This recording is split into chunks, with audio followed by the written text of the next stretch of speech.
आहे, म्हणून आपल्या संपूर्ण आत्मबळाने कामाला लागा, तेव्हाच तुम्ही ध्येय गाठू शकता.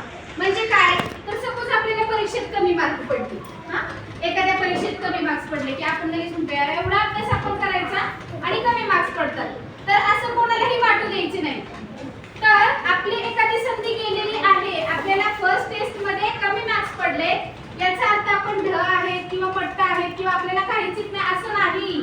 आपल्याला दुसरी जेव्हा युनिट टेस्ट येईल, म्हणजे गेलेल्या संधीबद्दल रडत बसण्यापेक्षा येणाऱ्या संधीचं स्वागत करायचं आणि तिकडे आपण यश मिळवायचं, म्हणजे अभ्यास छान पद्धतीने करायचा आणि पुढे जायचा प्रयत्न करायचा.